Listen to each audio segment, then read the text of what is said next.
皆さんこんにちは。今日はですね、スポット光を生かす撮影と現像テクニックのお話をしていきたいと思います。普段私のチャンネルでは私自身が自然の中に行って作品を撮るところを動画としてお伝えしているんですけれども、今日はちょっと室内でですね、お話をしようかなというふうに思います。で、今回はね、スポット光を生かす撮影と現像テクニックということで、結構撮影しているとスポット光で綺麗だなと思うシーンがね、あったりすると思います。それは今の冬みたいな時期だけじゃなくて、春、夏、秋、オールシーズンで共通することかなと思いますけれども、そんな時に役立つ、撮影の、考え方、視点とかですかね。あとは現像の時にこういったことに気をつけるといいかなというところを私の経験の中から、または私のツアーに参加されている方が、抱えていた問題とか、そういったことを踏まえて、お話ししていきたいなというふうに思います。で、今回はいくつかの、このスポット光を活用した作品を、紹介しながら、撮影時と現像時どうやってアプローチしたのかっていうのをですね、説明していきたいというふうに思っています。内容的には当たり前でしょうっていうね、そういったものも含まれると思うんですけれども、初心者の方は特に、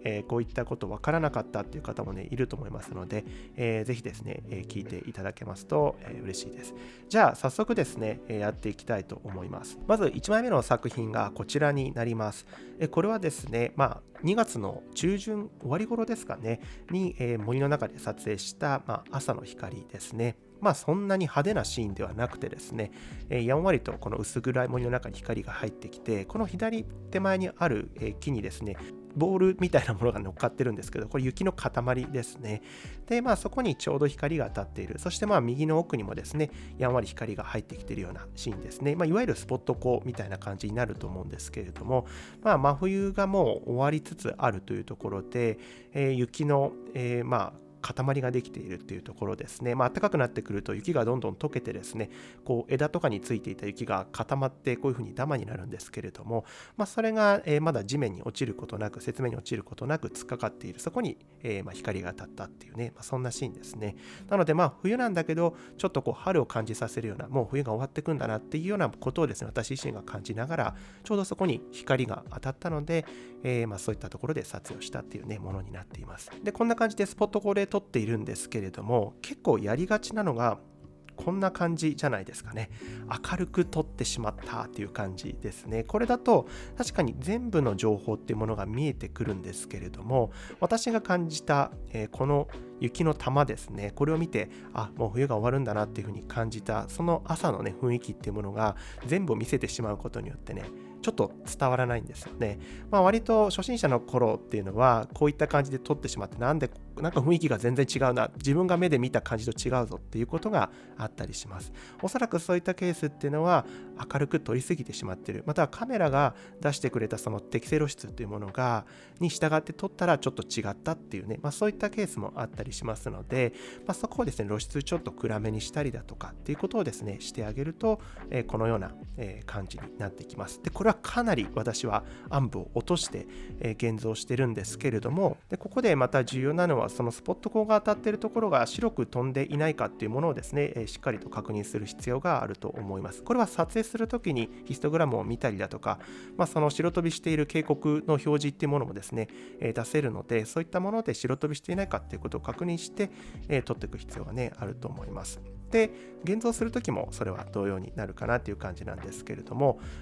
暗く撮ってしまうと今度はこういった暗部がですね、黒つぶれしてしまうとかっていうね、ケースもあったりします。なので、それもヒストグラムを見ながらですね、ちょっとやっていく必要がありますし、どのぐらいこのシャドウ部のディテールを出そうか、ここはこだわりになってくると思うんですけど、私の場合はこのぐらい、結構きつく締めるときっていうのは、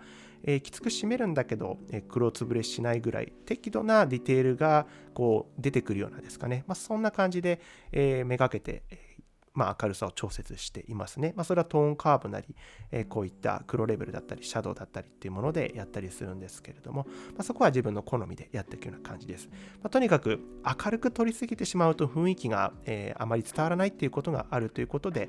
こちらのね最初の写真を紹介しております。じゃあ、引き続き次の写真に行ってみましょう。続いての作品はこちらになります。これもですね、先ほどと同じ日に撮影しているものになるんですけれども、朝早い時間の、源整理の中ですね、非常に密入りになっているので、全体的には暗いんですけれども、この部分だけ、ちょっと広葉樹の幹がね、前に見えてるんですけれども、これは私が好きなダケカンバの幹になるんですけれども、そのおかげで上がちょっと開いてるので、光が漏れて入ってきてるっていうね、ちょっと光は割と多いんですけど、スポット光みたいな感じになっていますね。これもかなり迫力があるんですけれども、私がここですごく気に入ったのは、この木の影のラインの力強さですね。それが非常に美しいということで、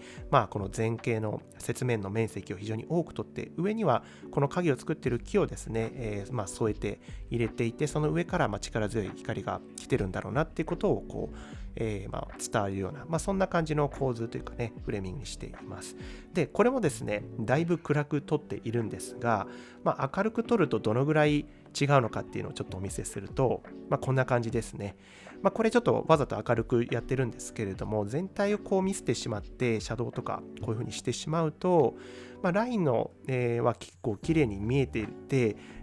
木々たちの姿も見えてくるんですけれども、私が伝えたかったこのラインの美しさ、力強さっていうものは薄れてしまうので、やっぱりここでも何が自分に訴えかけてきたものなのか、何を自分は一番表現したいのか、強調したいのか、そこがすごく大事になってくるので、それを実現するためにはやっぱりもうちょっと暗くしてあげて暗部を締めるというね、そしてハイライトを少しパンチを効かせて出してあげる、そういう風にすると自分が伝えたかったものが表現できるなということで、私はかなり暗くしてやっています。で、さらにこの下の雪面のところ、かなりね、ディテールがくっきりしてるんですけど、ここもマスクを使ったりしながら少し明瞭度を加えてパンチを効かせているような感じにしてるんですけれども、これも先ほどと同様にですね、何を伝えたいのかっていうのをまず決めて、このラインを生かしたいっていうんであれば、やっぱり少し落としてこの木の影の暗部をですね、かなり締めて、そしてハイライトを際立たせて、この領域にその力強さ、ラインの力強さを表現させるというようなね、そんなような意図で暗く表現してやっています。これも基本的には先ほどと同様になってきます。続いてこちらの作品になります。これも同様に原セリンで撮影したスポット光の作品になるんですけれども、ちょうど上の方からですね、光が入ってきているような状態になっています。で、この左下にね、このラインというかね、光の道があるんですけれども、そこに木の枝の影があるんですが、これがですね、私はこのなんか人の手というかね、ざーっと奥に手を伸ばしているような、複数の手があるんですけども、ちょっとホラーな感じですよね。ただ光を求めていくような、そういったイメージです。で、原生林の中とか暗い森の中でスッと光が入っていたりすると、そういうものを見るとですね、自分自身がすごく心が安心するんですね。安堵感ですね、いわゆる。そういったものを抱くんですよね。で、それは例えば、すごい山の上に行って、暗い曇天の中で、スッと光が入ってきたとか、そういったものを見るような、気持ちと似たようなものがあるんですけれども、それをですね、これを見たときに私自身も感じていました。で、そこにちょうど、この光を求めていくようなね、手の姿があったので、その自分の気持ちとこの手の姿を合わせて、一緒に表現したっていうようなね、作品になっています。で、やっぱりここでもですね、やはり手のなんていうんですかね、哀愁というか、ちょっとホラチックな部分があるんですけれども、そこをやっぱり強調したかった。そして奥のちょっと少しやんわりと光が入っている部分につながるようなですかね、そういったところにつなげたい、そこを強調したいっていう意図があったので、かなり周辺部の暗部はね、暗くして表現をしています。で、仮にこれを明るく表現してしまうとこんな感じになってきますね。もうちょっと明るく例えばやってみたときですね、シャドウ部をもっと起こしたりとかしながら、こういう風にやってしまったら、ここの雰囲気っていうものが少し弱まってしまうんですよね。全体が見えることによって光を求めていくっていうニュアンスがちょっと崩れてきちゃうというか、そういうものがあったので、私はやはりこの周りの部分のですね、暗部というものをかなり引き締めて、このぐらいド派手に締めてるんですけれども、そしてこの、ハイライトの部分だけを少し起こしてあげて、強調しているっていうね、そこでここのちょっとホラーチックな感じ、ホラーなんだけどでも光を求めていくような、そういった世界観を、ちょっと演出できないかなということで、このようにね、現像しています。ちょっと今3つね、原生林の、作品をね、紹介したんですけど、なんとなく私が言いたいことっていうのはですね、伝わって、いれば嬉しいなというふうに思うんですけれども、こういったスポット光が入ってきた時っていうのはね、そういった感じで全部を見せるというよりは、やっぱそのスポット光が入ってきたところをいかにこう強調するか、綺麗に表現するかっていうところで、やっぱ暗く表現してあげるっていうね、必ずしも全部暗くすればいいっていうわけではないとは思うんですけれども、ちょっとそこに気をつけてみるとね、幾分か、雰囲気がね、変わってくるんじゃないかなと思います。続いては山の作品になります。これはですね、北アルプスで、雪山の撮影で、撮った1枚なんですけれども、こんな感じで山の斜面にですね、雪山のこの筋ですね、非常に、迫力のある筋に、ちょっと光が入ってきたっていうところをですね、撮っています。これも私は撮影時に、この暗闇の中にスッと入ってきたこの小さな光ですね、そこがすごく気に入って美しいなという、そういったことでね、撮影をね、しています。で、これも先ほどの原生林の中とは基本的に考え方は一緒になってきます。小さな光、自分がいいなと思ったその光を生かすためには、やはり周りを落としてあげないと、ここは生きてこないというところで、基本的に先ほどと同じ考え方になっています。仮にちょっともう少し明るくして、他のシャドウの部分を見せてみようかなと思います。ちょっと白飛びしないようにだけ注意しながらですね。そうするとこんな感じになっていきますね。全体的に見えてきて、これもこれで悪くはないのかなっていうふうには思うんですけれども、何が一番自分が伝えたかったのかっていうのをもう一度考えてみると、この山の斜面、暗い山の斜面に入ってきた小さな光、そこに美しさを感じたので私は撮ったんだっていうことで、それをやっぱり、自分表現する上ではそれを、再現しなければいけないので、やはりそれが伝わるようにしていく必要があるということで、周囲を暗くして、この光が当たっているところを起こしてあげるような、そういった感じで現像をねしていきます。で、もちろん、この辺りっていうのは白く飛ばないように注意しなきゃいけないので、そこは見ながらですね、雪のこの説明がディテールがちゃんと残っているかっていうね、そういったところも現像時は注意して、もちろん撮影時にもそこは、先ほどもちょっとお話ししたかもしれないんですけれども、白飛びしていないかということをね、念入りに注意してやっていく必要があります。やっぱそこが一番伝えたい場所なんだから、そこが白く飛んでいたら台無しになってしまいますので、そこはすごく丁寧に、露出を決めていくってことは必要になってくるので、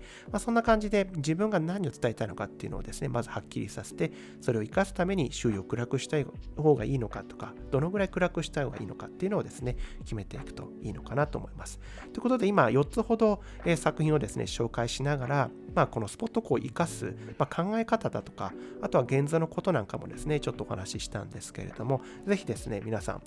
今まで明るく撮りすぎてしまったっていう方はですね、ちょっとだけ意識してみるといいと思います。はい、っていう感じでちょっと4つ紹介したんですけれども、私のノートの方でビュートリーというね、マガジンをやっています。その中で今回のお話をですね、もうちょっと、詳しく、実際に写真のデータを使いながらですね、スタートからフィニッシュまで現像するところをですね、解説した動画を出しておりますので、興味のある方は概要欄にリンクを貼っておりますので、そちらをご確認ください。で、そこでは実際に私が編集する画像のデータもですね、共有させていただきますので、実際にそのデータを触っていただきながら、実際に練習してみて、こういうことなんだっていうのをですね、身につけていただけるかなと思いますので、そんな感じで活用していただければなと思います。そして私の撮影のフォトツアーもですね、3月、あとちょっとだけ空きがありますので、興味のある方はぜひ、そちらもチェックして、よろしければご参加いただければなと思います。また、春以降、4月、5月、6月とね、変わらず撮影の、フォトツアーの方はですね、やってまいりますので、また情報等はお届けさせていただきますので、興味のある方はホームページのですね、購読リストで登録していただきますと最新の情報をお届けしておりますので、そちらも概要欄にリンクを貼っておりますので、ぜひチェックをお願いいたします。ということで、今回の動画は以上になります。また次の動画でお会いいたしましょう。それではまた。